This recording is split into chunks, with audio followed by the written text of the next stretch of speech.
Good news! Central Americano MBBS just 34 lakhs. Columbus Central University. నమస్కారం, welcome to I dream. ధర్మ మార్గం with Vijitha కార్యక్రమానికి స్వాగతం.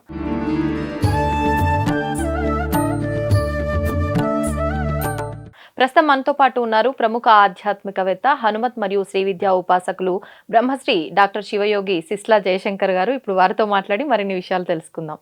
నమస్కారం గురుగారు. గురుగారు, కష్టాలు అనేవి ప్రతి ఒక్కరికి ఉంటాయి, కానీ ఎవరికి వాళ్ళు కష్టాలు నాకే ఉన్నాయి అని చెప్పి, అంటే నా స్థానంలో నువ్వు ఉంటే నీకు అర్థమవుతుంది, నీకేం తెలుస్తుందిలే అన్నట్టుగా ప్రతి ఒక్కరికి కూడా మాట్లాడుతూనే ఉంటాం. అంటే కష్టాలు సహజమైనప్పటికీ ఆ తట్టుకునే శక్తి లేకే ఇలాంటి మాటలు మాట్లాడుతూ ఉంటామని చెప్పి అనిపిస్తూ ఉంటుంది. కానీ ఎంతకాలం అని ఏ కష్టాలు అనుభవిస్తాము? ఏదో రకంగా ఇంట్లో ఎంతమంది ఉంటే అంతమందికి ఏదో ఒకటి ఆరోగ్యపరంగా కానివ్వండి, లేదు ఏదైనా కావాల్సింది కొనుక్కోవాలి ఇంట్లోకి అన్నా కూడా దానికి తగ్గ ధనం లేక కానివ్వండి, రకరకాల ఇబ్బందులు కష్టాలు ఉంటాయి. వీటి నుంచి బయటపడాలంటే ఏదైనా విధానం ఉంటే తెలియజేయండి గురుగారు. తప్పకుండా అమ్మా. చాలా మంది కష్టాలు అనేవి రకరకాలుగా ఉంటాయి. కొంతమంది జాతకాలు నమ్ముతారు, కొంతమంది నమ్మరు. అవును. ఏదైనా సరే గ్రహస్థితిని బట్టి మన జీవితం నడుస్తూ ఉంటుంది. గత జన్మ కర్మ ఫలానుసారంగా మనకి ఈ జీవితం నడుస్తూ ఉంటుంది. ఏదైనా సరే కర్మని మనం అనుభవించక తప్పదు. అవునండి. కాకపోతే ఒక్కొక్కసారి ఏమవుతుందంటే, ఇంట్లో ఉన్న వాళ్ళందరికీ ఒకే రకమైన దశలు జరుగుతుంటే అందరూ కూడా ఇబ్బందులు పడుతూ ఉంటారు. ఒకళ్ళు ఆరోగ్యంతో ఇబ్బంది పడుతుంటారు, ఇంకోళ్ళు ఇంటి యజమానేమో ఆర్థికంగా ఇబ్బంది పడుతుంటాడు, సంపాదించింది సరిపోక. రకరకాల పరిస్థితులు ఒక్కొక్క ఇంట్లో ఒక్కొక్క రకం. కొన్నిసార్లు అన్ని బాగున్న పరిస్థితులు, అందరూ బాగున్నా మనకే మానసికంగా ఏదో తెలియని ఒక తెలియని ఇబ్బందులు ఉంటాయి.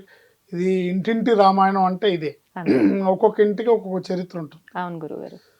అయితే ఏంటంటే, ఏదైనా సరే భగవంతుడిని నమ్మితే, భగవంతుడి పాదాలను ఆశ్రయిస్తే ఎటువంటి కష్టం నుంచి అయినా మనం ఆ కష్టాన్ని దాటుకొని ముందుకెళ్ళగలుగుతాం. కష్టాలన్నీ మాయమైపోతాయని కాదు, కష్టాలని తట్టుకునే శక్తి మనకి ఇస్తాడు. కష్టాలు అనేవి కామన్, ఎవరైనా అనుభవించాల్సిందే. ఎవరికి ఒక్కోళ్ళకి ఒక్కో రకమైన కష్టం ఉంటుంది. అయితే ప్రతి వాళ్ళు ఏమనుకుంటారంటే, ఎవరికి లేని కష్టాలు నాకే ఉన్నాయనుకుంటారు. ఇది ఒక యాటిట్యూడ్ అనమాట. నిజమే. ఏంటి దీనికి గాను ఒక బ్రిటిష్ లండన్లో ఒక సెమినార్ జరిగింది. అంటే మనస్తత్వ శాస్త్రవేత్తల సెమినార్లో ఎవరికి వాడు నాకే కష్టాలు ఎక్కువ ఉన్నాయి అనుకుంటారు.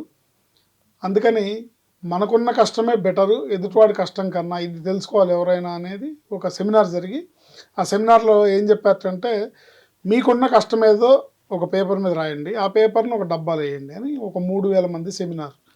అందరూ చీటీలు తీసుకొచ్చి అందులో వేయాలి వాళ్ళ కష్టాన్ని రాసి. దాన్ని మొత్తం ర్యాండమ్గా కలుపుతారు. కలిపి ఇప్పుడు ఒకళ్ళు ఒక స్లిప్ తీసుకోండి, మీ కష్టం అక్కడ వదిలేయండి, ఆ స్లిప్ వచ్చిన కష్టాన్ని మీరు తీసుకెళ్ళండి అన్నారంట. సో ఒకళ్ళు మళ్ళీ చీటీలు తీశారు. తీసి ఇట్లా చదువుకుంటూ అక్కడ డోర్ దాకా వెళ్ళేసరికి ఒక్కొక్కటి పరిగెత్తుకుంటూ వచ్చి, అమ్మో వద్దు నాకు ఈ కష్టం వద్దు, నా కష్టం నాకు ఇచ్చేయండి అన్నట్టు. అట్లా జనరల్గా ఈ కష్టం అనేది ఏంటంటే, ఫస్ట్ ఆఫ్ ఆల్ ఏంటంటే, మనం మన జీవితంలో మన జీవితం అంటేనే పోరాటం. ఈ పోరాటం చేసి తీరాల్సిందే. కష్టాన్ని ఫేస్ చేయాల్సిందే, దాన్ని ఎదుర్కోవాల్సిందే. కానీ ఎప్పుడు జీవితాంతం కష్టం ఉంటుంది, అదే కష్టం జీవితాంతం ఉంటుందని అనుకోవద్దు.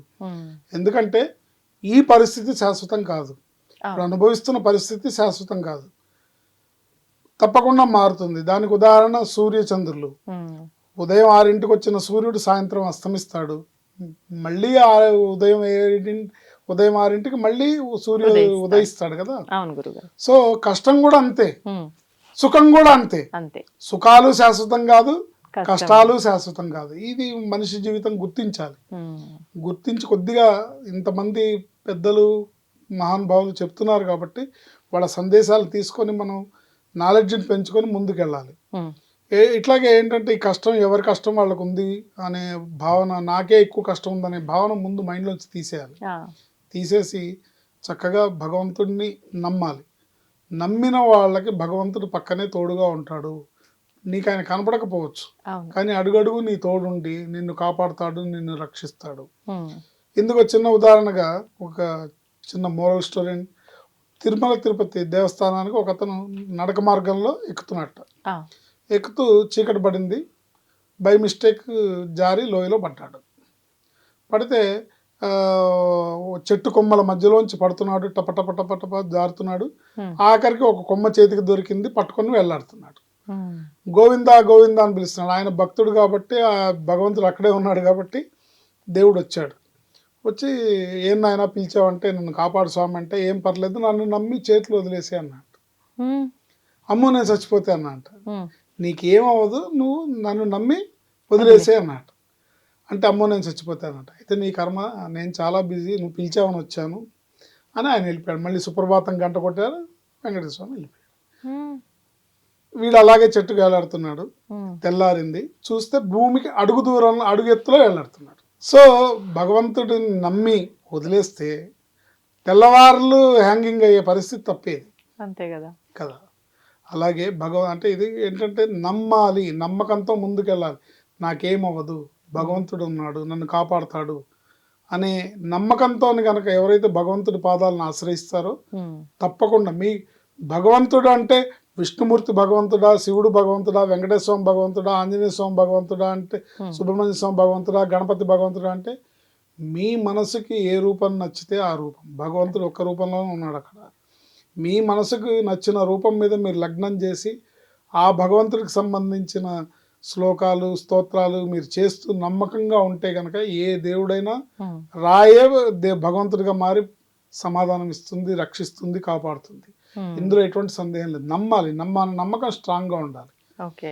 ఎటువంటి కష్టాల నుంచి అయినా బయటపడగలుగుతాం. ఉమ్, సరే అండి, మాకు నమ్మకం ఉంది, దీనికి ఏదన్నా మా మనసు లగ్నం అవడానికి, ఆ భగవంతుడిని మా కష్టాలు తీర్చమని అడగడానికి మాకు ఏదన్నా ఒక మంచి మంత్రం చెప్పండి అంటే కనుక ఒక అద్భుతమైన మంత్రం ఇది. రాముల వారి శ్లోకం, ఆంజనేయ స్వామి శ్లోకం కలిపి చదువుకోవటం వల్ల తప్పకుండా ఎవరు ఎటువంటి కష్టంలో ఉన్నా సరే, వాట్ ఎవర్ ఇట్, ఈ కష్టం ఏదన్నా అవనివ్వండి, ఉమ్, మీ కష్టం 100 టన్నులున్నా, మీ కష్టం 1000 టన్నులున్నా ఉమ్, అది పటాపంచలైపోతుందని చెప్పడంలో ఎటువంటి సందేహం లేదు.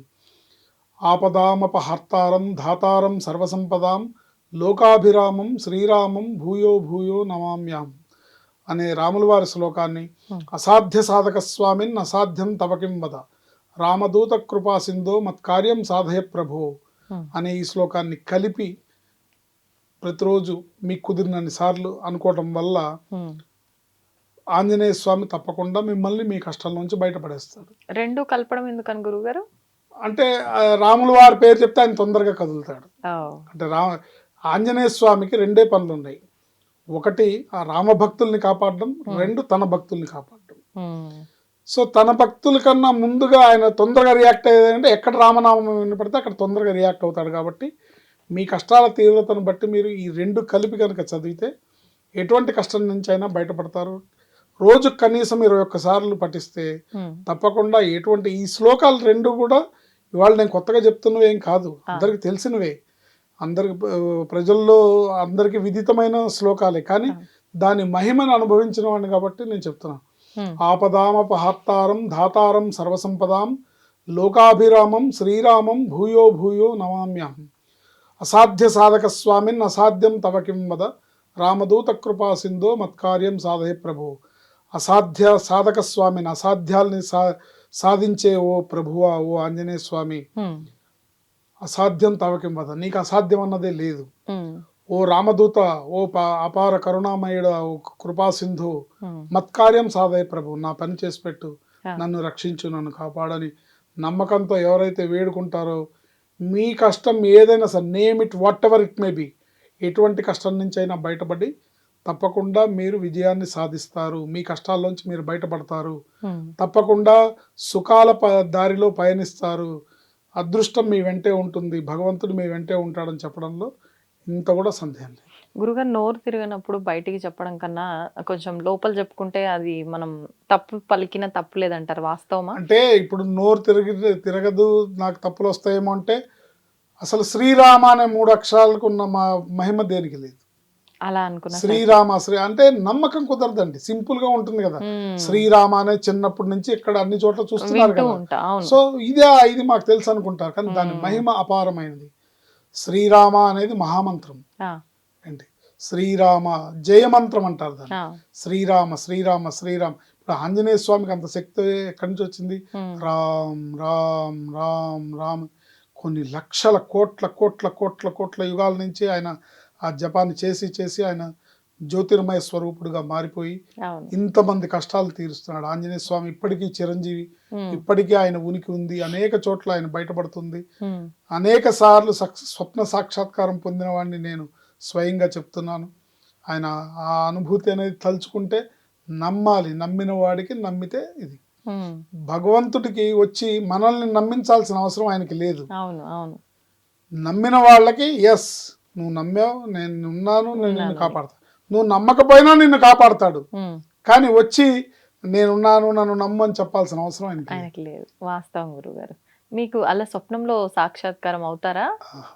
ఓకే. అంటే సాధారణంగా ఒక మూమెంట్ లో మా మిస్సెస్ ప్రెగ్నెంట్ గా ఉన్నప్పుడు మగపిల్లాడి కోసం నేను దీక్షగా తపస్సు చేసినప్పుడు 5వ నెలలో పట్టపగలు 11 గంటలకి ధ్యానంలో ఉండగా ఆయన పిల్లాడిని ప్లేట్లో పెట్టి చూపించాడు.